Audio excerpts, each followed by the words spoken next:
নমস্কার প্রিয় শ্রোতা বন্ধুরা, রাধাকৃষ্ণ বেদ পিয়ালি চ্যানেলে আমি পিয়ালি আছি। আজ আপনারা শুনছেন শিব মহাপুরাণ।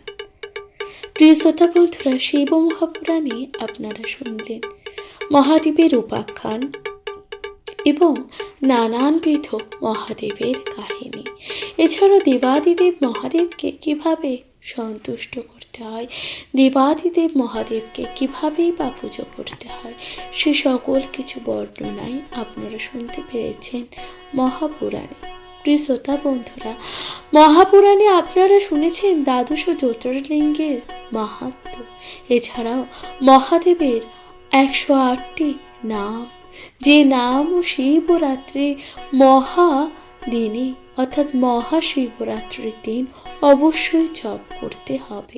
এছাড়াও যে 4টি প্রহর, শিবরাত্রির 4টি প্রহরে কিভাবে পুজো করবেন, কি মন্ত্র পাঠ করে পুজো করবেন, সেই সকল কিছু আপনারা শুনেছেন মহাপুরাণে।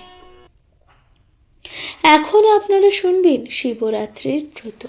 শিবরাত্রির ব্রতে আপনারা শুনবেন প্রশ্নোত্তর পর্ব। প্রশ্নোত্তর পর্বে শুনবেন, শুনে থাকুন মহাপুরাণ। প্রশ্নোত্তর পর্বের প্রথম প্রশ্ন, কৈলাস পর্বতের উচ্চতা কত? বলুন তো, কৈলাস পর্বতের উচ্চতা কত? উত্তর হচ্ছে 22,500 ফুট।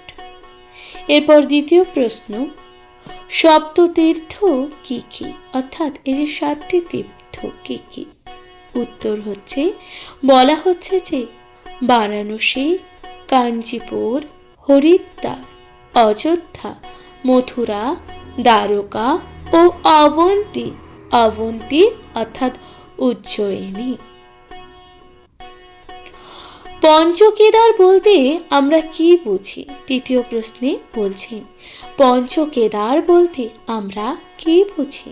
উত্তরে বলছেন, কুরুক্ষেত্রের ধর্মযুদ্ধে গুরু ও পাণ্ডবদের বহু আত্মীয় স্বজন মারা যায়। সেই পাপস্খলনের জন্য পঞ্চপাণ্ডব যখন দেবাদিদেবের দর্শনে হিমালয় যান, শিব সেই সময় হিমালয়ে অবস্থান করেছিলেন। পাণ্ডবদের দেখে শিব তখন পলায়ন করতে থাকেন। পঞ্চপাণ্ডব শিবের পিছু পিছু যান ও তারা মহাদেবের পিছু নেন। তখন শিব মহিষ রূপ ধারণ করে, কিন্তু ভীম দ্রুত বেগে গিয়ে মহিষের পশ্চাদ্ভাগ ধরে ফেলে।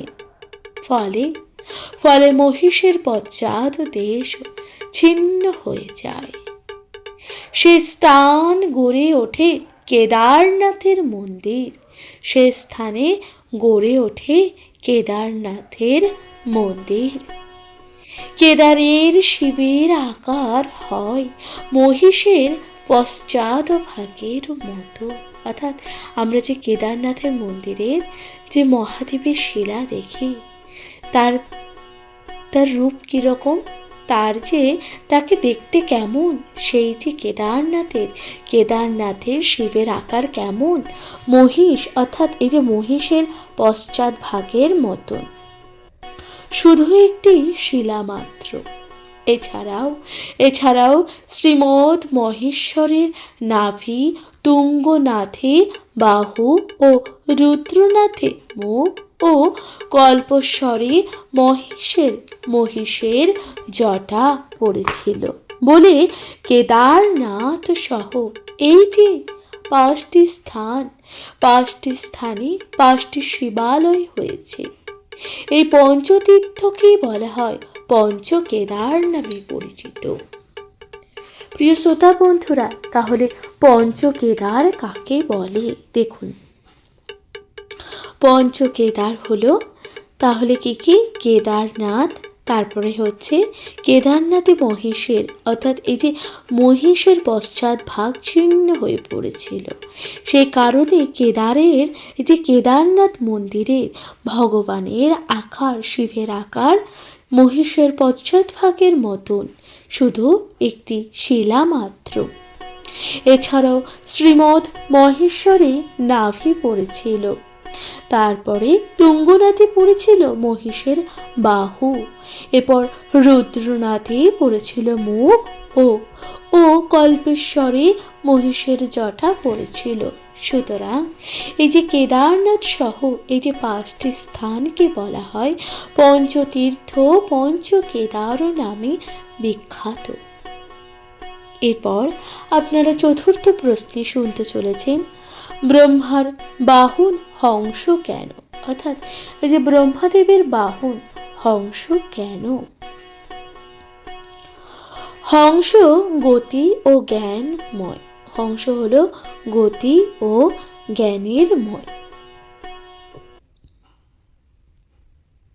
তাই ব্রহ্মা হংসকে বাহু করেছেন। তাই ব্রহ্মা কি করেছেন? হংসকে বাহু করেছেন, অর্থাৎ বাহন করেছেন। হংসের সাহায্যে অল্পক্ষণে তিনি সর্বত্র গমন করতে থাকেন। সেই কারণে ব্রহ্মাদেবের বাহন হংস। এরপর পঞ্চম প্রশ্নে আপনারা শুনছেন, জীবনের আধ্যাত্মিক উন্নতির মূল কি? অর্থাৎ এই যে জীবনের আধ্যাত্মিক উন্নতির মূল কি? উত্তর হলো আত্মবিশ্বাস, আত্মমর্যাদাবোধ ও ঈশ্বর ভক্তি। অর্থাৎ এই যে আমাদের জীবনের উন্নতির মূল কি? উন্নতির মূল লক্ষণ কি? মূল লক্ষণ হলো আত্মবিশ্বাস। নিজের প্রতি অবশ্যই আত্মবিশ্বাস রাখতে হবে। যে কোনো কর্ম করুন না কেন, সেই কর্মে কিন্তু আপনার বিশ্বাস থাকতে হবে, আপনার আত্মবিশ্বাস তাতে থাকতে হবে এবং অবশ্যই আপনার আত্মমর্যাদা সম্পূর্ণ হতে হবে এবং অবশ্যই ঈশ্বরের ওপর ভক্তি থাকা গুরুত্বপূর্ণ। কারণ ঈশ্বর ভক্তি ছাড়া জীবনে অগ্রসর হওয়া যায় না। ঈশ্বরই সকল কিছুর আধার। এরপর আপনারা ষষ্ঠ প্রশ্নে শুনছেন, ধর্মের সার বস্তু কি? অর্থাৎ এই যে ধর্মের সার বস্তু কি? উত্তর বলা হচ্ছে ত্যাগ, সংযম, সত্য, ব্রহ্মচর্য, রিপু দমন ও ইন্দ্রিয় সংযম। অর্থাৎ এই যে আমাদের ধর্মের সারবস্তু কি? ধর্মের পথে চলতে গেলে তার সারবস্তু কি হওয়া উচিত? উত্তর বলছি ত্যাগ করতে হবে, নিজের জীবন থেকে ত্যাগ করতে হবে এবং অবশ্যই সংযম করে চলতে হবে। সত্য কথা সর্বদা বলতে হবে, সত্য পথে চলতে হবে, ব্রহ্মচর্য পালন করতে হবে এবং রিপু দমন অর্থাৎ শত্রুকে দমন করতে হবে ও নিজের পঞ্চ ইন্দ্রিয়কে সংযম করতে শিখতে হবে। এরপর সপ্তম প্রশ্নে কি বলছেন, মাৎসর্যের পরম ঔষধ কি? মাৎসর্যের পরম ঔষধ কি? অপরের প্রতি প্রেম বিস্তার মাৎসর্যের পরম ঔষধ। অর্থাৎ এই যে অপর কোনো মানুষের প্রতি প্রেম ভালোবাসা, এই যে তার বিস্তার ঘটানোই হলো মাৎসর্যের পরম ঔষধ। এরপর অষ্টম প্রশ্নে কি বলা হচ্ছে,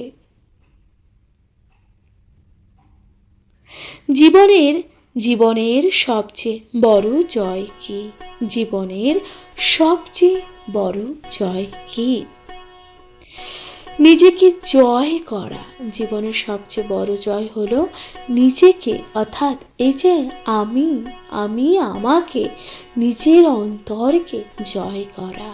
নিজেকে কখনো পরাজিত হতে দেবেন না। জীবনে যতই বাধা বিঘ্ন দুঃখ কষ্ট আসুক না কেন, নিজের মনোজোর অর্থাৎ নিজের মনোজোর কিন্তু আপনাদেরকে বজায় রাখতে হবে এবং নিজেকে কিন্তু অবশ্যই জয়ী হিসাবে দেখতে হবে, কখনো পরাজিত হওয়া যাবে না। এরপর নবম প্রশ্নে কি বলা হচ্ছে, যমের দ্বাররক্ষী কে? অর্থাৎ যমরাজের দ্বার রক্ষী কে? উত্তর হলো কুকুর। যমরাজের দ্বার রক্ষী কে? কুকুর। এরপর দশম প্রশ্নে কি বলা হচ্ছে, অগ্নিদেবের বাহন কে? আচ্ছা বলুন তো, অগ্নিদেবের বাহন কে? উত্তরে বলছে অগ্নিদেবের বাহন হলো ছাগল। এরপর 11তম প্রশ্নে বলা হচ্ছে যে পবনের বাহন কে? পবনদেবের বাহন কে? উত্তরে বলা হচ্ছে মৃগ। পবনদেবের বাহন হলো মৃগ অর্থাৎ হরিণ। শনিদেবের বাহন কে? শনিদেবের বাহন হলো শকুন। শনিদেবের বাহন হলো শকুন। এরপর 13তম প্রশ্নে বলা হচ্ছে যমের বাহন কে? অর্থাৎ যমরাজের বাহন কে? যমরাজের বাহন হলো মহিষ। তাহলে যমরাজের দ্বাররক্ষী কে? কুকুর, এবং যমরাজের বাহন হলো মহিষ। প্রিয় শ্রোতা বন্ধুরা, তাহলে এখানেই সমাপ্ত হলো প্রশ্নোত্তর পর্ব। আপনাদের প্রশ্নোত্তর পর্ব কেমন লাগলো অবশ্যই কমেন্টে লিখতে ভুলবেন না। কমেন্টে লিখতে ভুলবেন না হর হর মহাদেব। প্রিয় শ্রোতা বন্ধুরা, আপনাদের কাছে বিনীত অনুরোধ, ভালো লাগলে অবশ্যই পাশে থাকবেন এবং একটি লাইক করে দেবেন, কারণ আপনাদের পাশে থাকা এবং আপনাদের পাশে থাকা এবং আপনাদের মূল্যবান মতামত যা আরও সুন্দর করে নতুনভাবে শিব পুরাণ এছাড়াও নানান ধর্মগ্রন্থ উপস্থাপন করতে আরও সহায়তা প্রদান হয়। শুনতে থাকবেন শিব মহাপুরাণ। কমেন্টে লিখতে ভুলবেন না হর হর মহাদেব। এর পরবর্তী আপনারা শুনবেন শিবরাত্রি ব্রততে আপনারা শুনতে চলেছেন শিব সতীর সমন্বয়। নমস্কার প্রিয় শ্রোতা বন্ধুরা, রাধাকৃষ্ণ পেট পিয়ালি চ্যানেলে আমি পিয়ালি আছি। আজ আপনারা শুনছেন শিব মহাপুরাণ। শিব মহাপুরাণে আজ আপনারা শুনবেন শিব সতীর সমন্বয়, অর্থাৎ শিব সতীর সমন্বয় কি শুনতে চলেছেন। যেখানে সতীর পীঠস্থান সেখানে শিব কি নব নব নামে অবস্থান করেছে। অর্থাৎ যেখানে দেবী সতীর পীঠস্থান আছে সেখানে মহাদেব নানান নামে কিন্তু অবস্থান করেছে। ভক্তগণ স্বপ্নাদৃষ্ট হয়ে সতীপীঠের পাশে শিব মন্দির নির্মাণ করে ভৈরবকে প্রতিষ্ঠা করেছে। এতে বোঝা যায় যেখানেই সতী সেখানেই শিব। এতে কি বোঝা যায়? যেখানেই সতী সেখানেই শিব। মহাদেব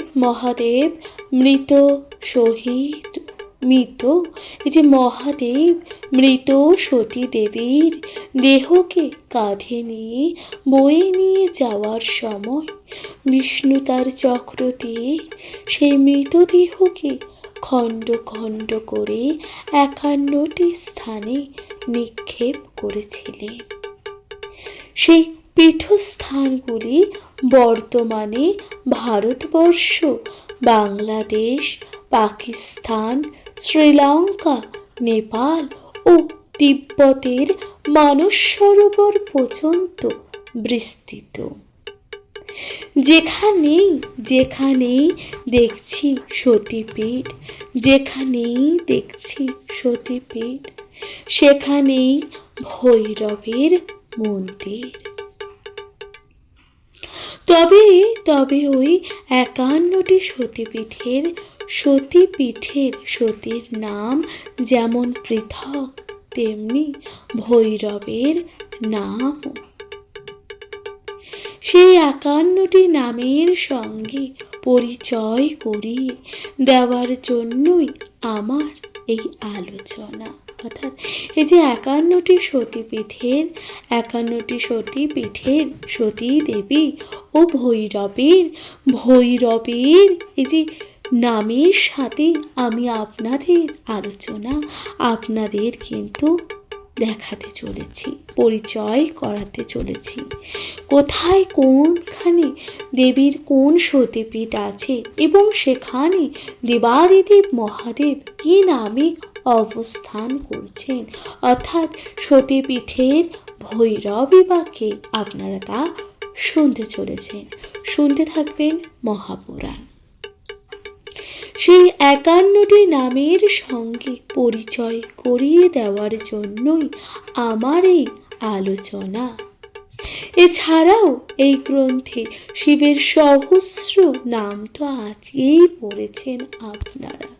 তাহলে এই যে গ্রন্থে এই যে মহাপুরাণ, শিব মহাপুরাণে আপনারা তো আগেই মহাদেবের সহস্র নাম এবং 108টি নাম আগেই শুনেছেন এবং পড়েছেন।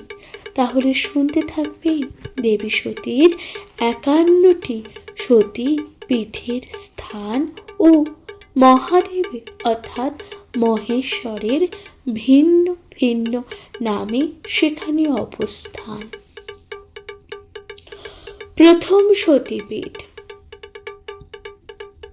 হিঙ্গুলা বা হিংলাজ দেবী। দেবীর ব্রহ্মরন্ধ্র পতিত হয়েছিল পাকিস্তানের মরুতীর্থ হিংলাজে। এখানকার দেবীর নাম কৌটারী। পাশেই রয়েছেন ভৈরব। নাম নিয়েছেন ভীমলোচন। এখানে এভাবে প্রতি পীঠস্থানে একটি বিরাট শিব মন্দির আছে। এরপর আপনারা শুনবেন করবীরপুর অর্থাৎ করবীরপুর বা সরকর। এখানে দেবীর তৃতীয় লোচন পড়েছিল, অর্থাৎ এখানে দেবীর তৃতীয় লোচন পড়েছিল, নয়ন পড়েছিল। এটিও পশ্চিম পাকিস্তানের করবীতে জেলায় অবস্থিত। এখানে দেবী মহিষমর্দিনী। শিব হলেন ক্রোধীন। শিব এখানে কি ক্রোধীন। এটি করাচি থেকে সরকর স্টেশনের কিছু দূরে, অর্থাৎ তাহলে আপনারা শুনলেন মহাদেব অর্থাৎ যেখানে দেবী এবং মহেশ্বর উভয় বিরাজ করছেন। দেবীর 51তম সতীপীঠের দ্বিতীয় সতীপীঠ আপনারা শুনলেন। এরপর আপনারা শুনবেন তৃতীয় সতীপীঠ কি বলা হচ্ছে। তৃতীয় সতীপীঠ হচ্ছে শিকারপুর বা সুগন্ধা। এটি অবস্থিত বাংলাদেশের বরিশালের শিকারপুর সুগন্ধা তীর্থরূপে পরিগণিত। এখানে মায়ের নাসিকা পতিত হয়েছিল, অর্থাৎ এখানে মায়ের নাসিকা পতিত হয়েছিল, সেই কারণেই এটি নাম হয়েছে সুগন্ধা। দেবী হলেন সুগন্ধা আর দেবী হলেন এখানে সুনন্দা এবং আর ভৈরব হলেন ত্রম্বক। সুগন্ধার নাসিকা পড়িল চক্রকৃতা, ত্রম্বক ভৈরব তাহে সুনন্দা দেবতা। আপনারা শুনলেন তৃতীয় 51তম সতীপীঠ। এরপর আপনারা শুনবেন চতুর্থ সতীপীঠ হলো অমরনাথ। অমরনাথ কোথায় আছে? কাশ্মীরে অবস্থিত তুষার তীর্থ অমরনাথ, অর্থাৎ এই যে অমরনাথ আছে কাশ্মীরে অবস্থিত এবং তুষারের মধ্যে আছে অমরনাথ। এখানে সতী মায়ের কণ্ঠ পড়েছিল, এখানে দেবী সতীর কণ্ঠ পড়েছিল। দেবী এখানে মহামায়া রূপে বিরাজমান, দেবী এখানে মহামায়া রূপে বিরাজমান এবং দেবীর পাশে আছেন ভৈরব। দেবীর পাশে আছেন কি? ভৈরব, ত্রিসন্দেশ্বর। তাহলে দেবীর পাশে কে আছেন? ভৈরব। কে? ত্রিসন্দেশ্বর। এরপর আপনারা শুনবেন পঞ্চম সতীপীঠ। পঞ্চম সতীপীঠ হলো জ্বালামুখী। জ্বালামুখী দেবী কোথায় আছে? হিমাচল প্রদেশের কাংড়া উপত্যকার জ্বালামুখী কুণ্ডে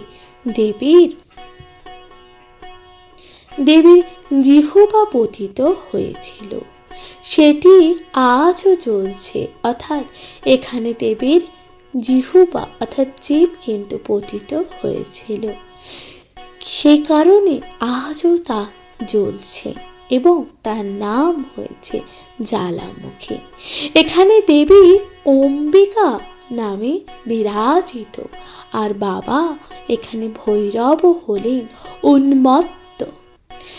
তিনি পাশেই এক মন্দিরে আছেন। তাহলে জ্বালামুখী দেবী এখানে কি নামে পরিচিত আছেন? দেবী অম্বিকা এবং ভৈরব হলেন উন্মত্ত।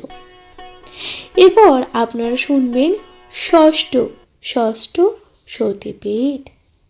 ষষ্ঠ সতীপীঠ হলো জলন্ধর। ষষ্ঠ সতীপীঠ হলো জলন্ধর। এখানে কি আছে? এখানে সতীর বাম স্তন পড়েছিল, এখানে দেবী সতীর বাম স্তন পড়েছিল। দেবীর নাম এখানে ত্রিপুর মালিনী। ভৈরবের নাম এখানে ভীষণ। এটি কাঙ্গারাতে পাঞ্জাবে অবস্থিত। জলন্ধরের অদূরে বিন্ধেশ্বরী মন্দিরও আছে। তাহলে জলন্ধরের অদূরে কে আছে? বিন্ধেশ্বরী মন্দিরও আছে। এরপর আপনারা শুনবেন সপ্তম সতীপীঠের নাম। সপ্তম সতীপীঠ কি? বৈদ্যনাথ। সপ্তম সতীপীঠ হলো বৈদ্যনাথ। এটা কোথায় আছে? বিহারের বৈদ্যনাথ ধামে অর্থাৎ দেওঘরে সতীর হৃদয় এখানে পতিত হয়েছিল। তাহলে দেবী সতীর এখানে হৃদয় পতিত হয়েছিল।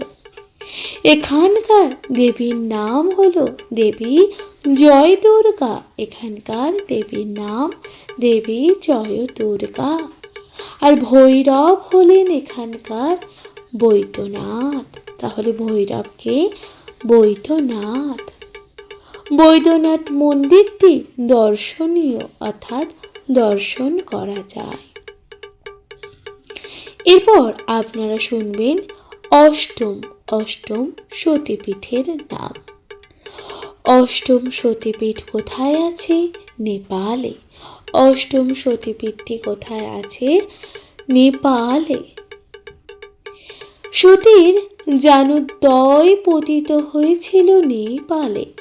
দেবী সতীর জানুদ্বয় পতিত হয়েছিল নেপালে। কাঠমান্ডুর নিকটে মা আছেন গুহেশ্বরী মন্দিরে। মায়ের নাম এখানে হলো মহামায়া। মায়ের নাম এখানে হলো মহামায়া এবং ভৈরব হলেন কপালী। ভৈরবকে কপালী। পাণ্ডারা বলেন এখানে মায়ের গুহোপদেশ পড়েছিল। পাণ্ডারা বলেছে এখানে মায়ের গুহ্য দেশও পড়েছিল। এরপর আপনারা শুনবেন নবম সতীপীঠের নাম। নবম সতীপীঠ আছে মানসে, অর্থাৎ মানস সরোবর কাছে। তিব্বতে অন্তর্গত কৈলাস পর্বতের পাদদেশে মানস সরোবরের এক প্রান্তে দেবীর দক্ষিণ হস্ত এখানে পতিত হয়েছিল।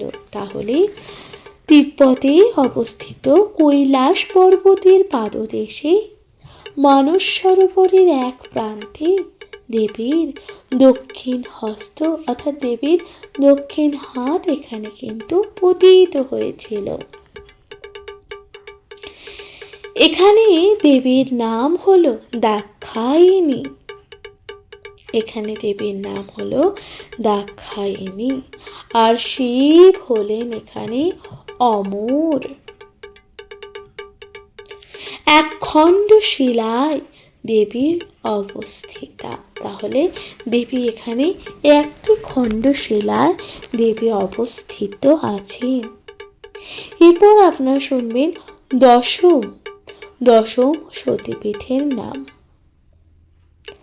দশম সতীপীঠ আছে উৎকলের বিরাজ ক্ষেত্র।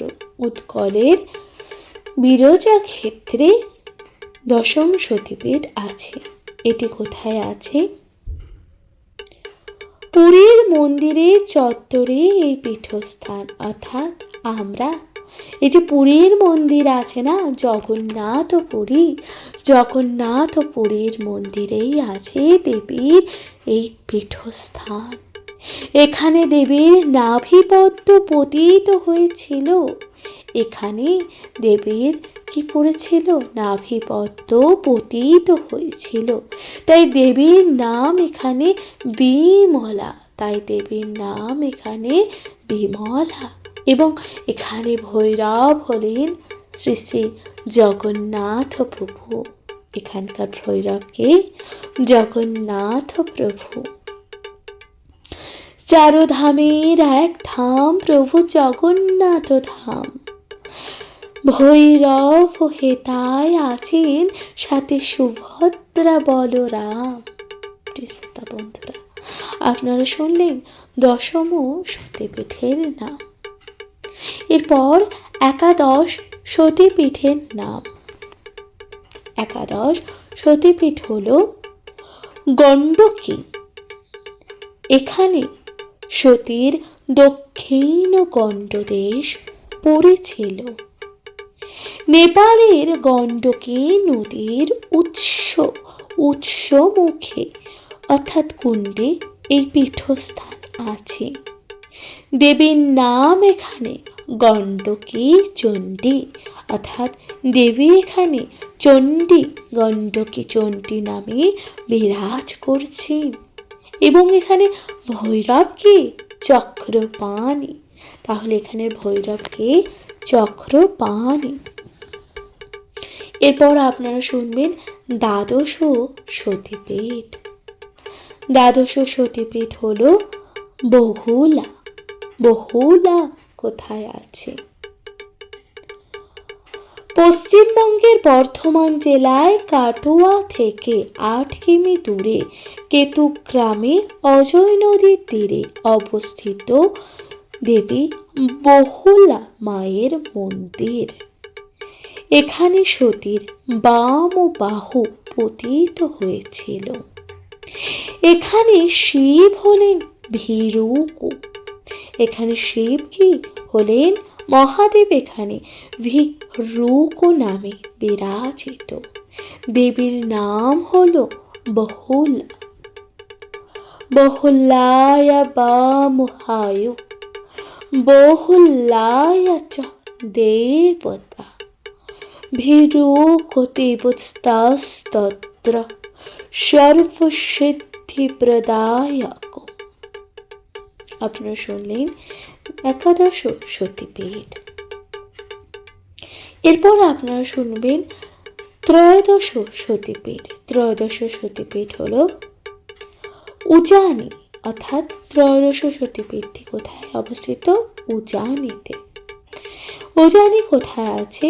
বর্ধমানের কুগ্রাম, বর্ধমানের কুগ্রাম বা উজ্জয়িনীতে দেবীর বাম কনুই পতিত হয়েছিল।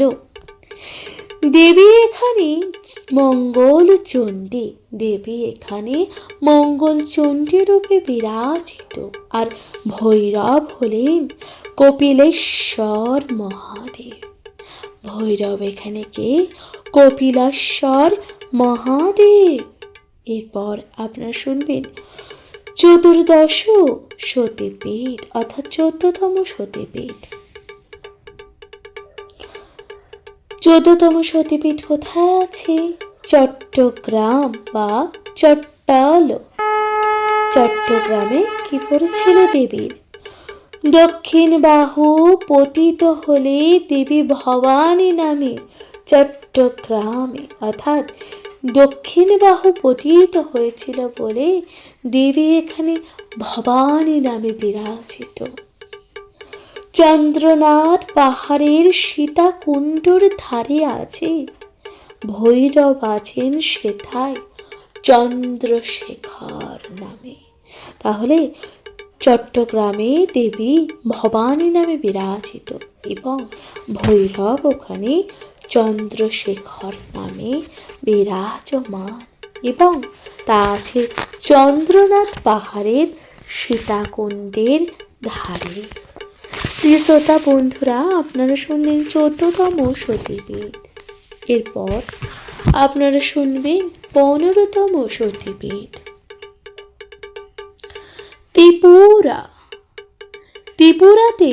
ত্রিপুরাতে দক্ষিণ পদ দেবীর ত্রিপুর সুন্দরী, অর্থাৎ ত্রিপুরাতে পড়েছিল দেবীর দক্ষিণ পা। সেই কারণে দেবী এখানে বিরাজিত দেবী ত্রিপুর সুন্দরী নামে। আর এখানে ভৈরবও আছেন দেবী, ভৈরবও আছেন সেথায় এখানে ত্রিপুরেশ্বরী, অর্থাৎ এখানে দেবী বিরাজিত ত্রিপুরেশ্বরী নামে এবং ভৈরব আছেন ত্রিপুরেশ্বরী নামে। এরপর আপনারা শুনবেন 16তম সতীপীঠ। 16তম সতীপীঠটি কোথায় আছে? 16তম সতীপীঠ আছে ত্রিশ্রোতা, অর্থাৎ ত্রিশ্রোতা। ত্রিশ্রোতাটি কোথায় অবস্থিত? জলপাইগুড়ি জেলার বোদা অঞ্চলে শালবাড়ি গ্রামে সতীর বাম পদ পতিত হয়েছিল। তাহলে ত্রিশ্রোতা কোথায় আছে?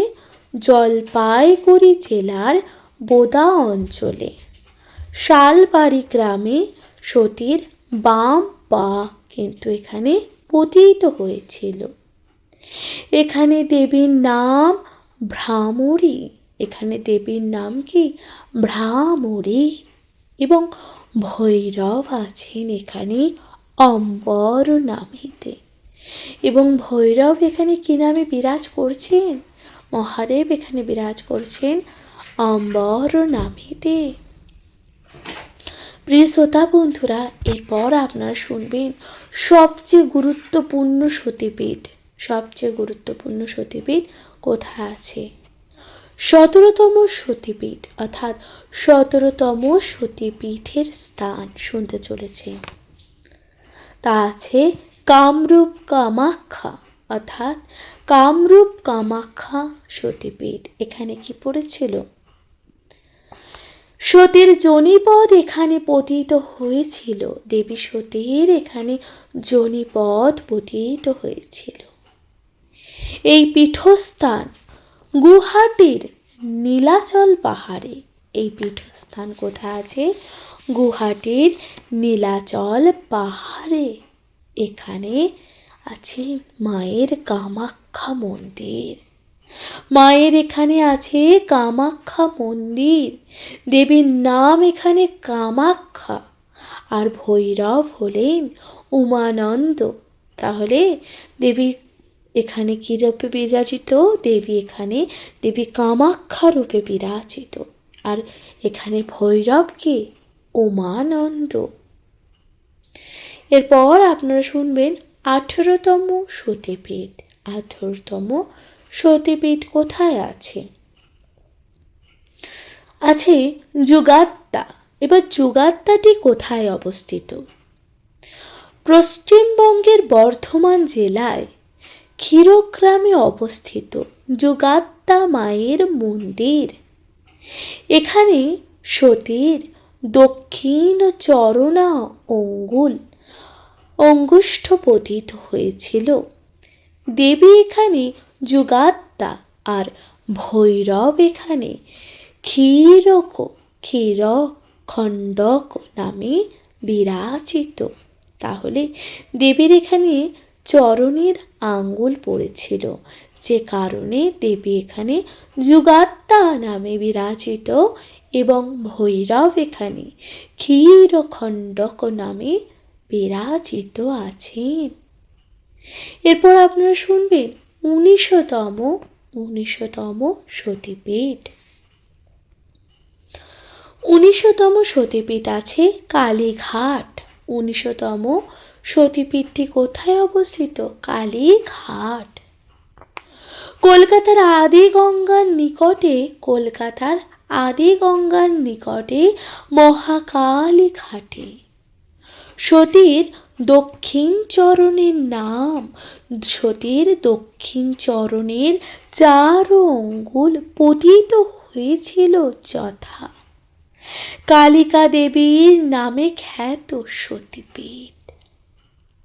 অর্থাৎ দেবীর এখানে দক্ষিণ চরণের যে 4টে আঙ্গুল এখানে কিন্তু পতিত হয়েছিল এবং দেবী এখানে কালিকা রূপে বিরাজিত। দেবী এখানে কালিকা রূপে বিরাজিত আছেন এই সতীপীঠে।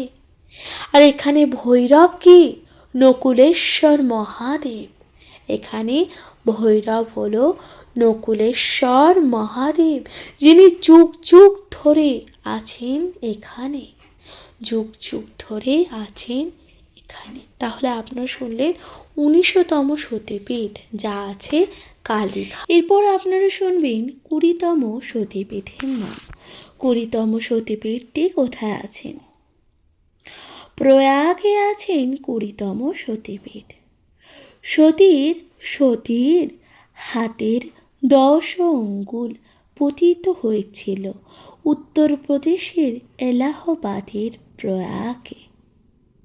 অর্থাৎ দেবী সতীর 10 আঙ্গুল এখানে কিন্তু পড়ে গেছিল বা পতিত হয়েছিল বলে এই স্থানটির নাম হলো প্রয়াগ। এবং এই যে দেবীর 10টি আঙ্গুল পতিত হয়েছিল উত্তরপ্রদেশের এলাহাবাদের প্রয়াগে, ত্রিবেণী সঙ্গমের অর্ধমাইল দূরেই আছে স্থান। এখানেই গড়ে উঠেছে সতীপীঠ। দেবী এখানে ললিতা নামে বিরাজিত, আর এখানে ভৈরবের নাম ভব। তাহলে দেবী এখানে ললিতা নামে বিরাজিত আর ভৈরব হলেন ভব। অঙ্গুলি বৃন্তং হস্তস্য প্রয়াগে ললিতা ভব। তাহলে আপনারা শুনলেন 20তম সতীপীঠের নাম। এরপর আপনারা শুনবেন 21তম সতীপীঠের নাম। 21তম সতীপীঠটি আছে জয়ন্তীতে। এবার এই জয়ন্তী কোথায়? বাংলাদেশের জয়ন্তিকা পরগনায় খাসিয়া পাহাড়ে সতীর বাম জঙ্ঘা পতিত হয়েছিল। এখানকার দেবীর নাম দেবী জয়ন্তী।